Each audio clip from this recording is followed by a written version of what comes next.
নমস্কার বন্ধুরা, তোমরা কেমন আছো? আশা করি তোমরা খুব ভালো আছো। আজ আমি তোমাদের কোনো ভগবানকে কেন্দ্র করে কথা বলবো না। আজ আমি শুধুমাত্র সনাতন ধর্মকে কেন্দ্র করে কথা বলবো। সনাতন ধর্ম অবলম্বনকারী মানুষকে কেন্দ্র করে কথা বলবো। আজ আমি এমন কিছু মানুষের বিষয়ে বলবো যারা নিজের মানুষত্বটাকে হারিয়েছে।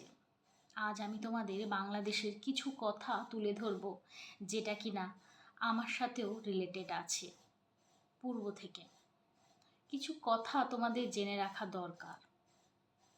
মানুষের মধ্যে চেতনাবোধ হওয়া খুব দরকার। কেন বলছি? আজকের ভিডিওটা তোমরা প্রথম থেকে শেষ পর্যন্ত শোনো, আশা করি তোমরা অনেক কিছু জানতে পারবে। আমি কলকাতাতেই জন্ম, আমার বাড়ি সোদপুরে, কিন্তু আমার বাবারা এখানকার না। আমরা এদেশি না, আমরা বাঙাল। হ্যাঁ, আমার বাবা বাংলাদেশের। আমার বাবা যখন ছোট ছিল তখন বাংলাদেশে যখন হিন্দু মুসলমানের রাইটস হয়েছিল, ঠিক সেই সময় আমার বাবা, আমার যে দাদু ছিল, দাদু ঠাকুমা আর বাবার যে ভাই বোনরা ছিল, বাবারা অনেক ভাই বোন ছিল, 6-7টা ভাই বোন ছিল। আগেকার দিনে মানুষরা না 6টা-7টা বাচ্চা থাকতোই তাদের। তো বাবারা যে 6-7 ভাই বোন ছিল তারা মিলে বাংলাদেশ থেকে চলে আসে না, রীতিমতো পালিয়ে আসে। তখন একটা সময় ছিল, মানুষ অত শিক্ষা দীক্ষাও ছিল না, অত জ্ঞান বুদ্ধি ছিল না, মানিয়ে নেওয়া যায়। কিন্তু আজকের ডেটেও কিন্তু বাংলাদেশ আগের মতনই আছে। আজকের ডেটেও বাংলাদেশ থেকে হিন্দুদের তাড়িয়ে দেওয়া হচ্ছে। কারা তাড়াচ্ছে? যারা সনাতন ধর্ম অবলম্বনকারী না, অর্থাৎ যারা হিন্দু না, তারাই তাড়াচ্ছে। কাদের? না, হিন্দুদের তাড়াচ্ছে। ভালো কথা। অথচ দেখো, ইন্ডিয়ার মধ্যে সব ধর্মের লোকেরা একসাথে বসবাস করে, কারণ এটা ধর্মনিরপেক্ষ রাষ্ট্র, তাই তো? আমরা কিন্তু কখনো কারোর পরে অত্যাচার করি না। কখনো দেখবে না কোনো একটা হিন্দুর ছেলে কোনো অন্য ধর্মের লোকেদের দেশ থেকে তাড়াচ্ছে, কখনো দেখবে না। দেখবে কি দেখবে জানো? আশ্রয় দিচ্ছে।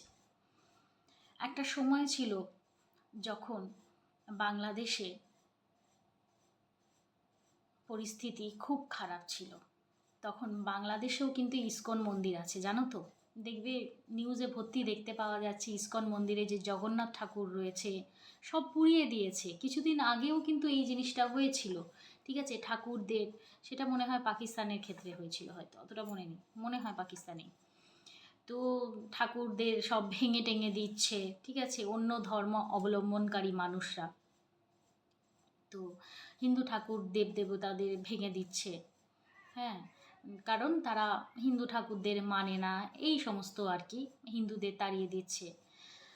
আগেকার দিনেও মানুষকে খুন করা হয়েছিল, আজকের ডেটেও মানুষকে খুন করা হচ্ছে। তোমাদের একটা ছোট্ট গল্প আমি বলি। আমার বোনের যে শ্বশুর বাড়ি, তার মানে শ্বশুর মশাইয়ের বাবা, আমার বোনের শ্বশুর মশাইয়ের বাবা ছিল পশু ডাক্তার। হ্যাঁ, তো অ্যানিমালসদের ডক্টর ছিল ওর। আমার বোনের আমার বোনের মানে শাশুড়ি এই কথাটা আমাকে একবার বলেছিল, তাইতে আমি জানিস, তাই ভাবলাম তোমাদের সামনেও তুলে ধরি। তারপর আমার বাবার কথাটা তো বলবই।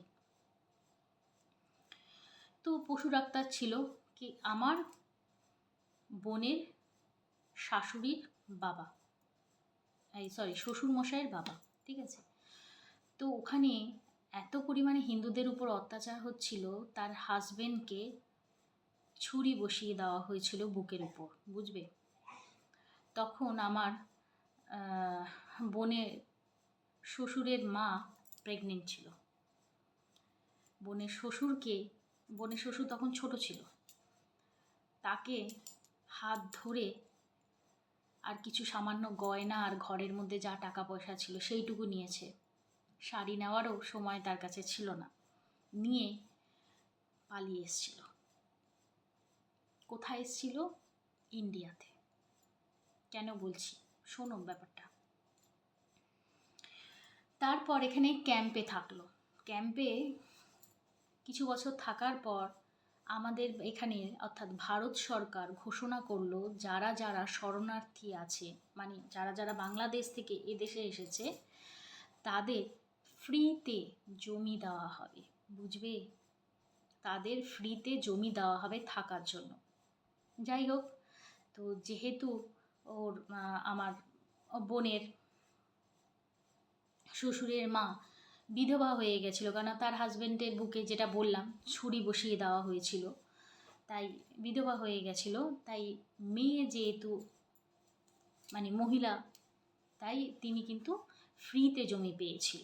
অপরদিকে তারপরে এখানে জমিটা ফ্রিতে পেয়েছিল কোনো রকমে। ওই মানে কি আর বলবো, গয়নাটা যেটা নিয়ে এসেছিল সেই গয়নাটাও ক্যাম্পে চুরি হয়ে গেছিলো।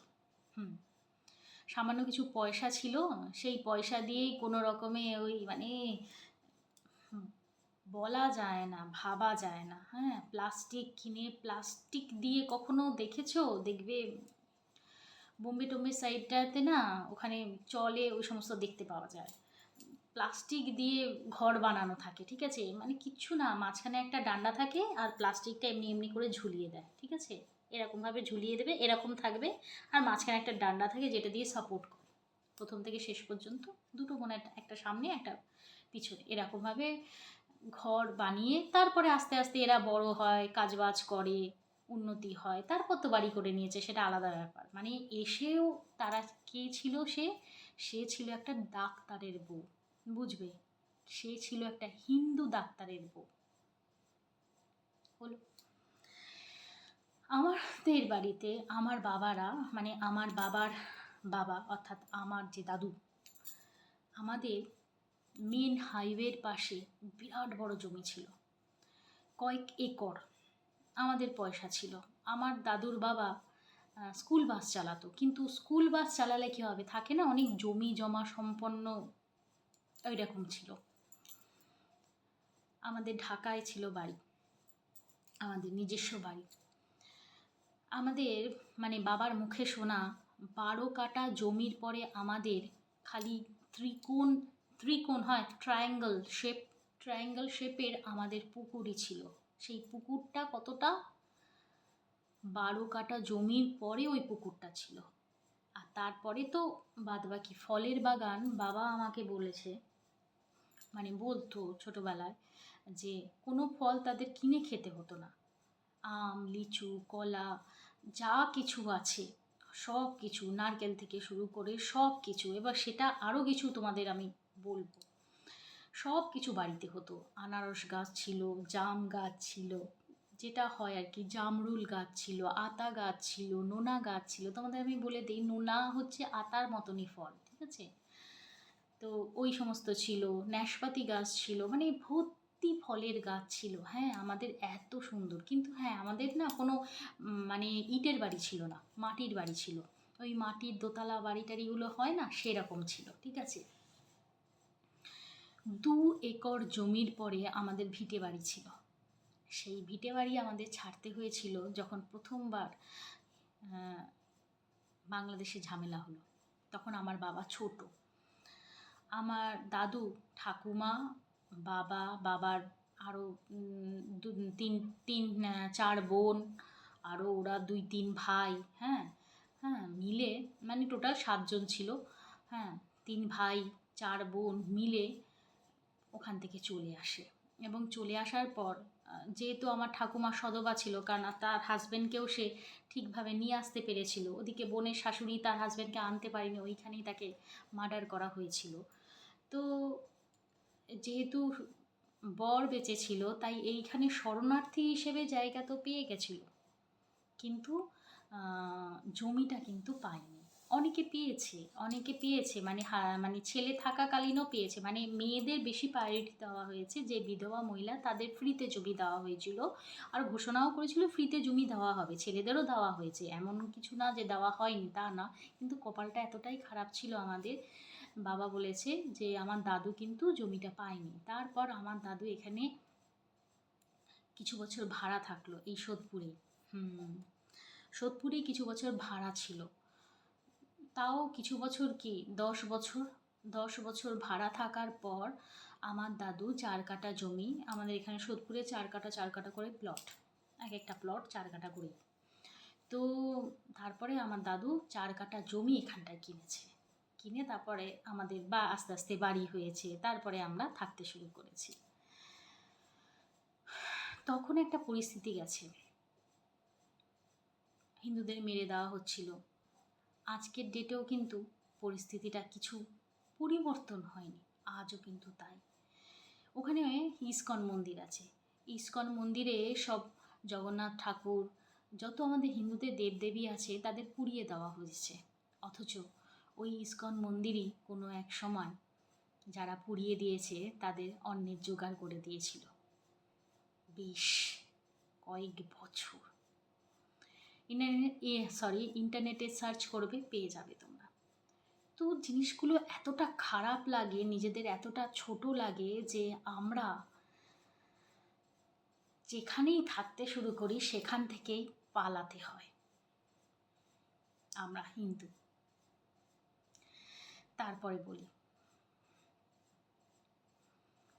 জানো আমরা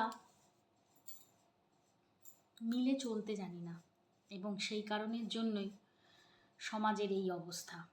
আমরা যদি মিলে চলতে পারতাম তাহলে হয়তো আমাদের এই দুরবস্থা হতো না। ভগবান শ্রীকৃষ্ণ ঠাকুরও এই জিনিসটাই শিখিয়েছিল, ঠিক আছে? ভগবদ গীতা যদি তোমরা পড়তে পারো ভালো করে তাহলে তোমরা জানতে পারবে। ভগবদ গীতাতেই লেখা আছে যে ভগবান শ্রীকৃষ্ণ ঠাকুর একটা কথাই বলেছিল, যার শক্তি আছে সেই এই পৃথিবীতে বসবাস করতে পারবে। মানেটা বুঝবে? মানেটা এটাই, তোমাকে শক্তি প্রদর্শন করতে হবে। আর শক্তি একজনার মাধ্যমে হয় না, একত্র হয়ে তারপরেই কিন্তু শক্তির প্রচার হয়। আমাদের হিন্দুর ঘরে দেখবে, আজ তোমার সাথে যদি আমার ঝগড়া হয়েছে এবং তোমার কালকে যদি বিপদ হয়, তখন কি বলবো? না, ও আমার সাথে কালকে ঝগড়া করেছিল, ঠিক হয়েছে। অন্য ধর্ম অবলম্বনকারীদের দেখবে ঝগড়া হোক আর যাই হোক, যখনই তাদের জাতির লোকের উপরে কোনো প্রকারের দুর্যোগ আসছে বা কোনো রকমের ঝামেলা ঝঞ্ঝাট কিছু হচ্ছে, সঙ্গে সঙ্গে একত্র হয়ে লড়ছে। তো তাদেরই তো শক্তিটা বেশি হবে, তারাই তো জগতে বেঁচে থাকবে, তারাই তো পৃথিবীতে রাজত্ব করবে। আর আমরা তাদের পায়ের তলায় পিষতে থাকব। জাগো, আর কবে জাগবে? সবাই মিলেমিশে থাকতে শুরু করো। কি আছে, ঝগড়া হয়েছে তো, কিন্তু প্রতিবাদ যখন করবে একসাথে করবে, একজন নয়। আমি দেখেছি কোনো কিছু প্রতিবাদ করতে গেলে আমাদের হিন্দুদের ক্ষেত্রে কেউ যদি সাহস করে বুকের পাটা জোর করে কেউ যদি প্রতিবাদ করতেও যায়, যেমন আমি আর কি বলবো, আমাদের এখানেই কিছু একটা ঝামেলা হয়েছিল, ওই ওই তোমার কি বলবো, কুরকুরে খায় না, কুরকুরে, তো ওই সব কুরকুরে টুরকুরে লেস টেসগুলো একটা ডেট থাকে, ঠিক আছে, যে এই ডেটের মধ্যে খারাপ হয়ে যাবে। তো একটা ট্রাকে করে, ছোট্ট যে মিনি ট্রাকগুলো হয় সেই ট্রাকে করে, আমাদের এখানটা প্লটটা অনেকটা খালি খালি আছে, অনেকে প্লট কিনে ছেড়ে দেয় না, তো কিনে বাড়ি করেনি কিন্তু খালি প্লট রয়েছে সেখানে। এবার দেখো, খালি প্লটে যত্ন না করলে কি হয়, ওর মধ্যে গাছ, তারপরে ঘাস টাস এগুলো উগেই যায়। তো আমাদের এখানটাতে অনেক খালি প্লট আছে। তো ওই কুরকুরের যে মালিকটা, যার দোকান আর কি, যার দোকানে ওই কুরকুরেগুলো বিক্রি হয়, সে একটা ছোট মিনি ট্রাক করে কুরকুরেগুলো নিয়ে এসছে আর এখানটাতে জ্বালাচ্ছে। আর এত কালো ধোঁয়া বেরোচ্ছে তুমি ভাবতে পারো না। মাঝে একবার রিলসে করা কোথায় ভাইরালও হয়েছিল, প্লাস্টিক মেলানো হয় কুরকুরের মধ্যে। হয়তো এই কথাটা সত্যি, আমার নিজের চোখে দেখা, ধাউ ধাউ করে আগুন জ্বলছে। কিছু ক্লিপ আমি রেখেও দিয়েছিলাম, এবং যাই হোক আমি বলি আগে, তাহলে বুঝতে পারবে। তো আমি কি করেছিলাম, তো এবার শুধু তো কুরকুরে জ্বলছে না, কুরকুরেটা তো একটা প্যাকেটের মধ্যে, তোমরা যখন কুরকুরে কিনতে যাবে বা লেস কিনতে যাবে তখন দেখবে ওটা প্যাকেটের মধ্যে থাকে, তাই তো? তো ওগুলো সমেতে একসাথে জ্বালাচ্ছে, কালো ধোঁয়া চারিদিকটাতে, যেমন কারখানা থেকে কালো ধোঁয়া বেরোয় এরকম কালো ধোঁয়া ছেয়ে গেছে। এবার দেখো আমার বাড়িতে আমার মেয়েটা ছোট, ঠিক আছে, তারপরে আমার বৃদ্ধ শাশুড়ি আছে যাকে আমি দেখভাল করি, জিনিসটা বুঝবে। তো এইবার আমরাও তো আছি, আমাদেরও তো প্রাণ আছে, ঠিক আছে। এবার এইগুলো থেকে কিন্তু, এগুলো সব ক্যান্সারিয়াস, তোমাদের কি করে বোঝাবো, এইগুলো থেকে নাকের মধ্যে গিয়ে, মানে আজকাল না মানে রোগ হতে কোনো কিছু লাগে না, একটা তিনকা থেকেও কি না কি হয়ে যায়। তো প্রচণ্ড গন্ধ বেরোচ্ছে আর জ্বালিয়েই যাচ্ছে, তো জ্বালিয়েই যাচ্ছে, মানে মেন ওর অনেক স্টক ছিল, পুরোটা স্টকই ওর নিয়ে এসছে এখানে জ্বালানোর জন্য, কারণ ও প্লট খুঁজে পাচ্ছিল না, তাই এখানটা খালি প্লট পেয়েছে, তো এখানটায় জ্বালিয়ে ওগুলো শেষ করতে চাইছে। তো আমি সেটা গিয়ে আমি বলেছিলাম যে আপনি যে এখানটায় জ্বালাচ্ছেন, আপনি কি পাড়া ক্লাবের থেকে মঞ্জুরি নিয়ে এসেছেন? আপনাকে ক্লাব বলেছে যে হ্যাঁ আপনি জ্বালাতে পারেন? আপনি তো পলিউশন করছেন। এই বলেছি, এই নিয়ে আমার সাথে একটু ঝামেলা বেঁধেছে। তো যাই হোক, আমি পাশের বাড়ির একটা মহিলাকে নিয়ে গেছি, যাতে অ্যাটলিস্ট কেউ থাকুক পিছনে, আমি কাউকে আমিই বলবো, কিন্তু কেউ একজন থাকলে কি হয়, মানে চট করে না, কে হচ্ছি তো মেয়ে মানুষ, পথে ঘাটে রেপ করতেও সময় লাগবে না মানুষের। আমি কি লড়তে পারবো পুরুষ মানুষের সাথে? সেই শক্তি কি আমার আছে? সেই কারণে একজন সাথে নিয়ে গেলে শক্তি পাওয়া যায় আসলে। থাকলো, সে কিছু বললো না বললো। তো যাই হোক, আমি গিয়ে বললাম যে আপনি ক্লাব থেকে অনুমতি নিয়ে এসেছেন, আপনাকে সাহস কে দিল এইখানে প্লটে জ্বালানোর? এবার উনি রীতিমতো তর্ক করছে আমার সাথে। তো আমি বললাম ঠিক আছে, আপনি অনুমতি কি নিয়ে এসেছেন? না। আমি বলছি যখন আপনি অনুমতি পাননি, ক্লাব অথরিটিকে জানাননি, না জানিয়ে আপনি এখানে পোড়াচ্ছেন, আপনি বায়ু মানে এয়ার পলিউশনের কাজ করছেন, আর সেইটা থেকে যদি আমাদের আজ যদি কিছু হয়, আমাদের পরিবারের লোকেদের কিছু হয়, আমার ঘরে একটা বাচ্চা আছে, আমার বৃদ্ধ শাশুড়ি আছে, তার যদি কিছু হয়, তাকে তো হসপিটালে নিয়ে যেতে হবে তার প্রাণ বাঁচানোর জন্য, সেই খরচাটা কি আপনি দেবেন? এই সমস্ত কথাগুলো আমি বলেছিলাম। তো আমি যাকে নিয়ে গেছি সে পালিয়ে গেছে।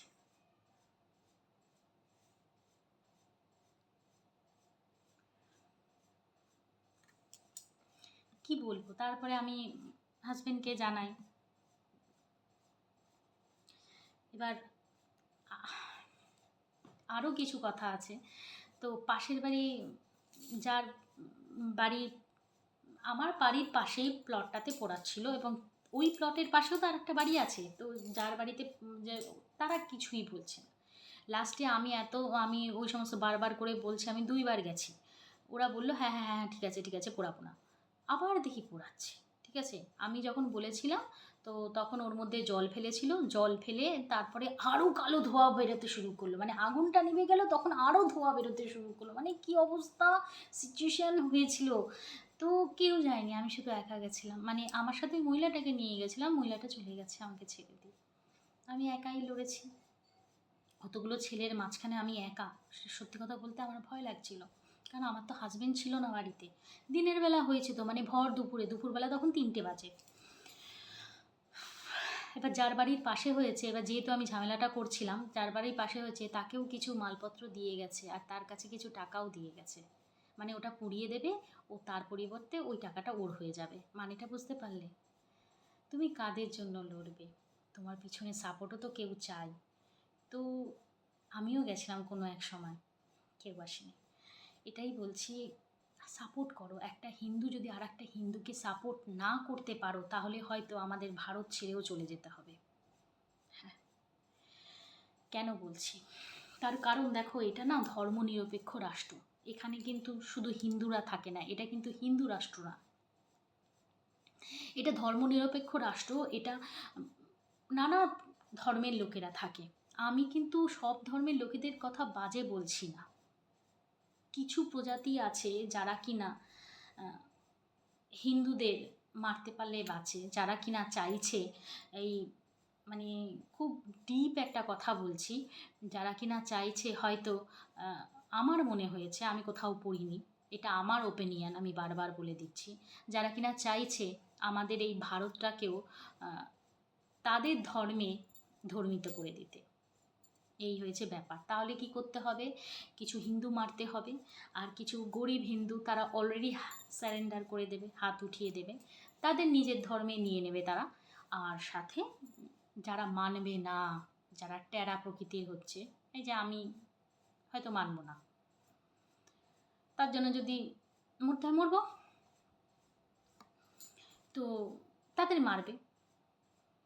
এবার জানো, আমার কেন জানি মনে হয় এটা না হিন্দু রাষ্ট্র হয়ে গেলে ভালো হয়। নিরপেক্ষ রাষ্ট্রটাকে উঠিয়ে দিয়ে কিছু কিছু সংবিধান না চেঞ্জ করা দরকার। দেখো, সংবিধান কিন্তু আজকে তৈরি হয়নি। সংবিধান যখন তৈরি হয়েছিল তখন মানুষের মানবিকতা, মানসিকতা অন্যরকম ছিল। তখন কিন্তু সব ধর্মের লোক একসাথে মিলে থাকতো, জিনিসটা বুঝবে। আজকের ডেটে মানুষের ভালো সহ্য করতে পারে না, আর যার ধর্ম তো ছেড়ে দাও, এ জাতের লোক ও জাতের হবে না। আর তারপরেও সব থেকে বড় কথা, একটা হিন্দু আর একটা হিন্দু সাপোর্ট করে না। অসময়ে পড়লে রাস্তায় দেখবে কারো যদি অ্যাক্সিডেন্ট হয়ে যায়, সে হিন্দুই হচ্ছে বা যাই হচ্ছে না কেন, কেউ কিন্তু তাকে সাহায্য করতে আসে না, কেউ তাকে হসপিটালে নিয়ে যেতে আসে না। ঠিক আছে, অনেক কিছু আছে, এগুলো অনেক কিছু আছে। ঠিক আছে, আমি একবার রাস্তা দিয়ে যাচ্ছিলাম হাইওয়ে থেকে, তখন কলকাতার হাইওয়েতে গেছিলাম বন্ধুর সাথে। তো রাস্তায় দেখলাম না একটা বয়স্ক লোক না বাইক থেকে পড়ে গেল, মনে হয় ছেলের সাথে যাচ্ছিল, পড়ে গেল, আর মাথা এখান থেকে না রক্ত পড়ছিল। আমি বললাম দাঁড়ো দাঁড়ো দাঁড়ো দাঁড়ো, ওই জেঠুটাকে তুলতে হবে, ওই জেঠুটাকে তুলতে হবে। তো আমার বন্ধুটা কি বললো জানো? এখানে কেউ দাঁড়ায় না, এখানে কেউ কাউকে সাহায্য করে না। আমি না চুপ হয়ে গেলাম, আমি তাকে সাহায্য করতে পারিনি। তো জিনিসটা বুঝবে, এখানে একটা হিন্দুই আর একটা হিন্দু সাহায্য করে না, এবং সেই কারণের জন্যই আজ আমাদের এই পরিস্থিতি। এবং এই পরিস্থিতি যাতে বাংলাদেশে আজ যা পরিস্থিতি হচ্ছে, দেখেছো তো একটা হিন্দুদের উপর কি পাশবিক অত্যাচার করছে। মানে খাসির দোকানে, হ্যাঁ, সরি,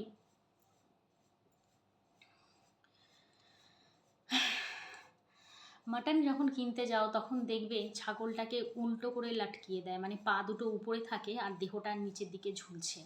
সেই রকম দেখতে পাওয়া যাচ্ছে হিন্দুদের ওই রকম ঝুলিয়ে রেখে দিয়েছে। এমন রিলস ভাইরাল হয়েছে, আমি নিজের চোখেও দেখেছি, জননাঙ্গর উপর একটা ছেলের জননাঙ্গের উপর লাথি মারছে আর একটা ছেলে। কেন? ওই ছেলেটাকে কেন মারছে? কারণ ও হিন্দুর ছেলে হচ্ছে, ওর জননাঙ্গও হিন্দুর হচ্ছে, জিনিসটা বুঝবে। অথচ পাশে আর একটা হিন্দু এসে তাদের সাপোর্ট করছে না, যে জিনিসটা ঠিক না। কেন করছো? এ তো আমার ভাই। কেন এই জিনিসটা হবে? একটা হিন্দু আর একটা হিন্দু সাপোর্ট করতে পারো না? আর যদি না সাপোর্ট করো, এখন গিয়ে আমি দেখছি মানে ভিডিওগুলোতে যে বাংলাদেশে সব হিন্দুগুলো একত্র হয়েছে।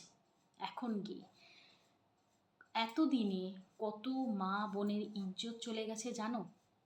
তোমায় আমি বলছি, আমি আজ থেকে না, আমি সোশ্যাল মিডিয়াতে অনেক বছর ধরেই আছি। যেমন দেখো, সবাই চায় বাড়ি বসে, আমি তো হাউসওয়াইফ, আমি তো কিছু কামাই না।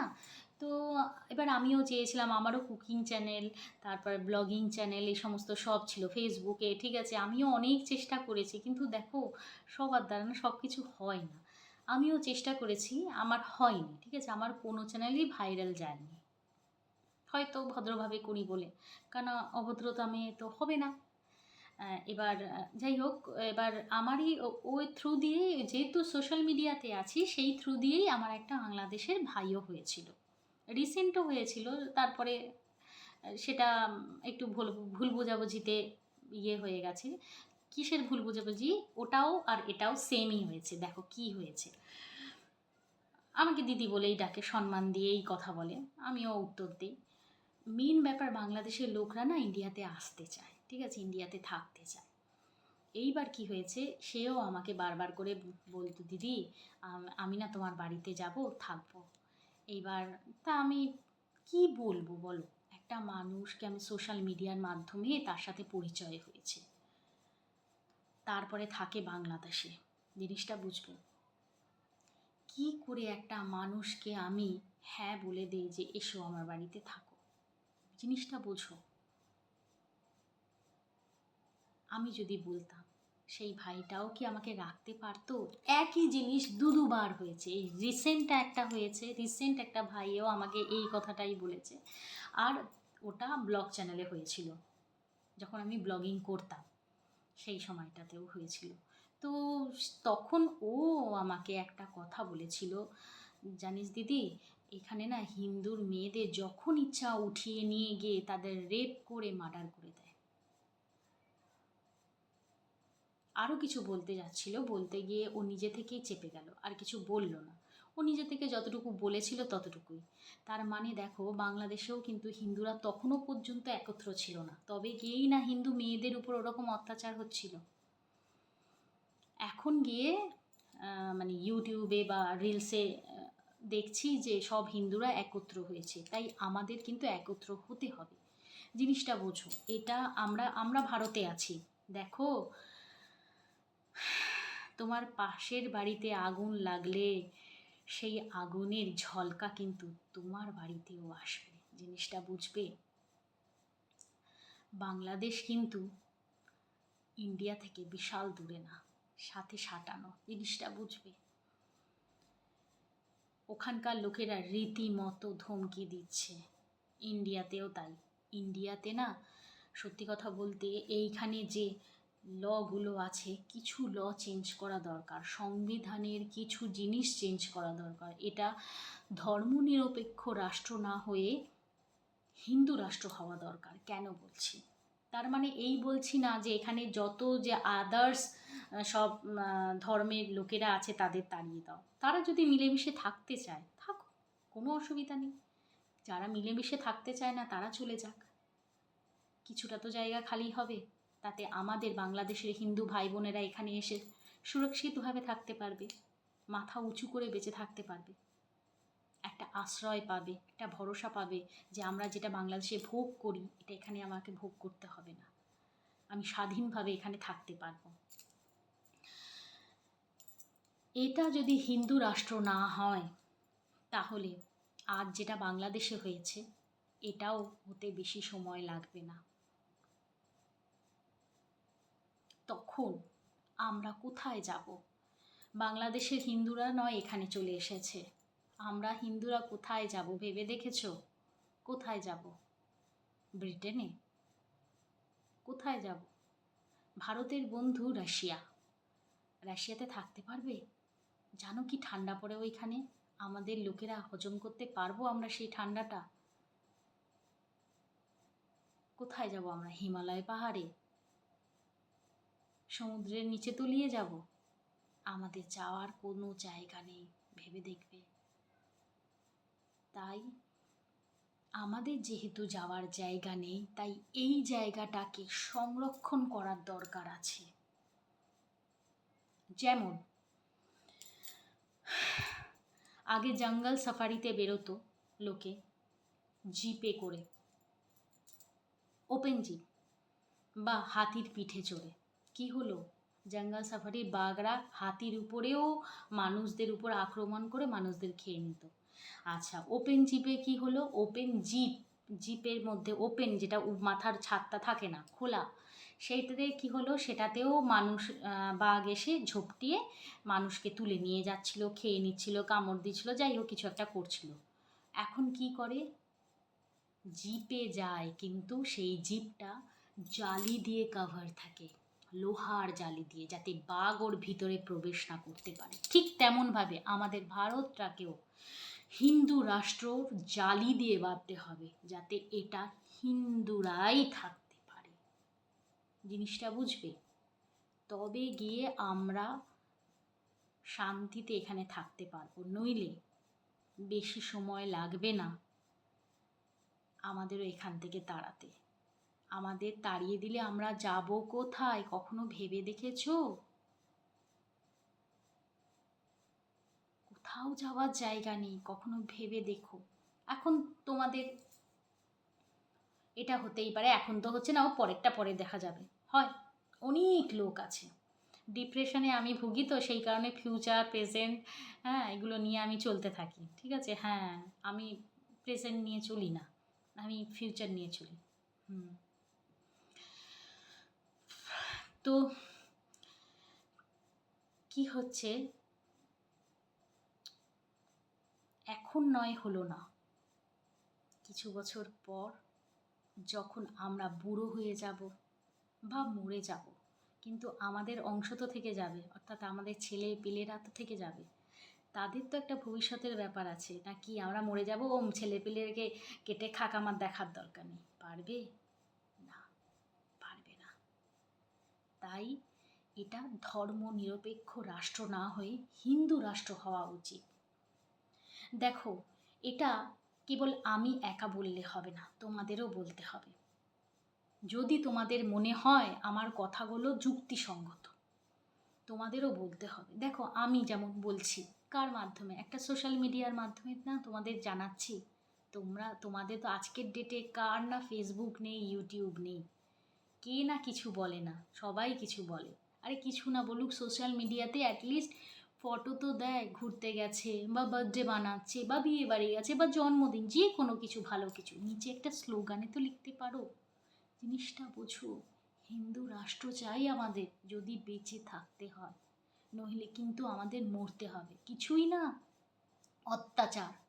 দেখো, অত্যাচার মুঘলরা অনেক করে গেছে আমাদের উপরে। তখন কি করেছিল পদ্মাবতী? এই যে মুভিটা মুভি থেকে শেখো না কেন? জিনিসগুলো শিখবে, ফিল করবে। তখন পদ্মাবতী মুভিতে কি করেছিল? পদ্মাবতী যখন দেখলো আর কোনো জায়গা নেই, তখন তারা জহার করলো, ওই কুয়োর মধ্যে, অগ্নিওয়ালা কুয়োর মধ্যে ঝাঁপ দিল। ওরা তো বিষ খেয়ে মরে যেতে পারতো, ওরা জানে ওরা বিষ খেয়ে মরে গেলে আত্মাটা তো বেরিয়ে যাবে কিন্তু শরীরটা থেকে যাবে, এবং ওই মুঘল জাতি ওই শরীরটাকে তখনও কামড়ে কামড়ে কুদরে কুদরে খাবে।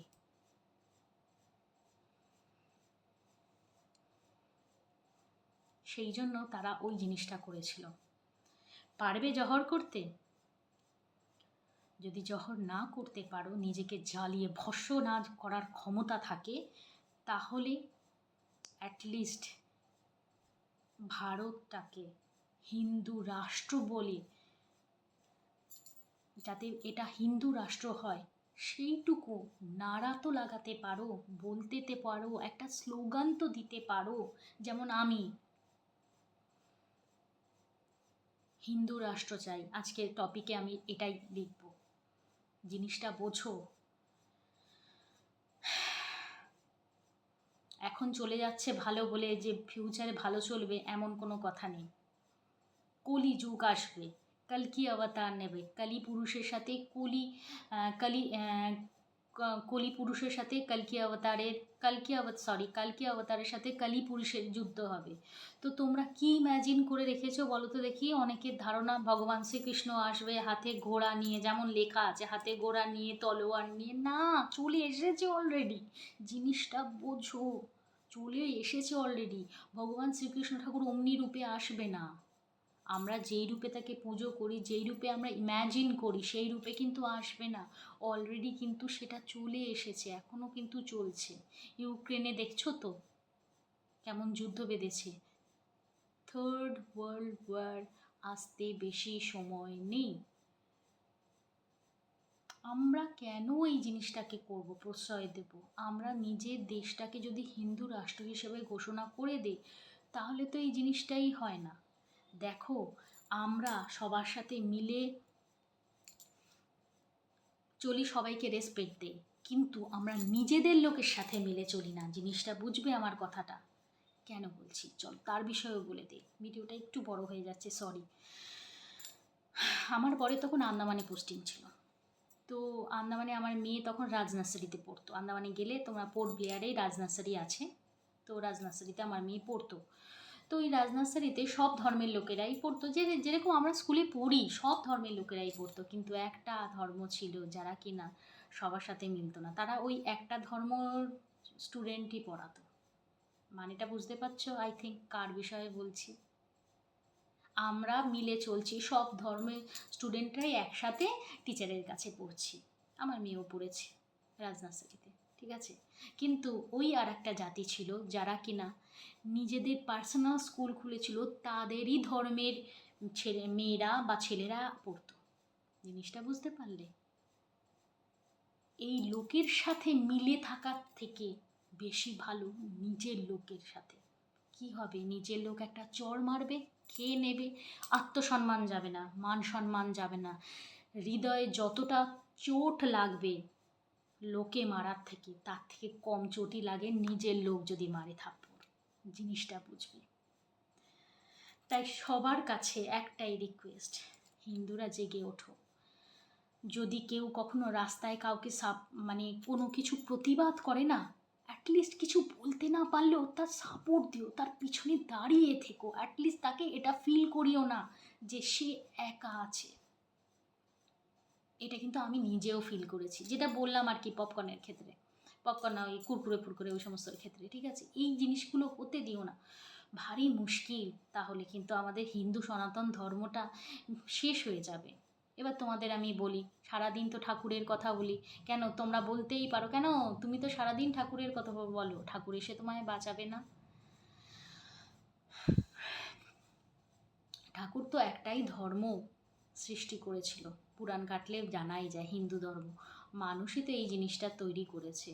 তো মানুষ যখন মারপিট করতে শুরু করেছে, সেই মারপিটটাকে নেভাতে মানুষকেই হবে। শোনো, একটা কথা কি জানো তো, ভগবানরা কিন্তু এই ডাইমেনশনে থাকে না। আমরা যদি ভগবানকে নাও পুজো করি না, তোমাদের একটা কড়া ভাষায় বলে দিই, আমরা যদি ভগবানদের নাও পুজো করি না, ওদের কিচ্ছু এসে যাবে না। তাদের যদি খেতে নাও দিই, তাদের কিচ্ছু এসে যাবে না। এসে যাবে কাদের জানো? আমাদের। হ্যাঁ, সত্যি কথা বলছি, তারা কিন্তু এই ডাইমেনশনে থাকে না। 7টা চিরঞ্জীবী আছে যারা কিনা এখনো পৃথিবীতে বেঁচে আছে, পৃথিবীতে আছে। দেখতে পেয়েছো? তোমার বাড়ির পাশে আছে, তোমার বাড়ির পাশে থাকে সে, ওই নিউজেই পাবে। নিজের চোখে দেখেছো কি? তারা এই ডাইমেনশনে থাকে না। এখন তোমরা বলবে হিমালয় পাহাড়ে ভগবান শিব শঙ্কর থাকে, আমি নিজে বলেছি, সে তো থাকে। হিমালয় পাহাড়ে তুমি থাকতে পারো? আমার কেন জানি নিজের ব্যক্তিগত, এটা আমি কোথাও পড়িনি, আমি তোমাদের বলছি, আমার নিজের ব্যক্তিগত অভিজ্ঞতাও বলা ভুল হবে, ব্যক্তিগত রিসার্চ বলতে পারো, পড়ি তো, এটা সেটা পড়তে থাকি, দেখতে থাকি, শুনতে থাকি, ঠিক আছে? যতটুকু নলেজ নিয়েছি, আমার মনে হয় হিমালয় পাহাড় যেখানে অবস্থিত, সেটাও এক প্রকার কোনো একটা ডাইমেনশন, মানে সেই কারণের জন্যই হয়তো সেইখানে মানুষ থাকতে পারে না। জিনিসটা বুঝবে, তবেই সেখানে ভগবান থাকে।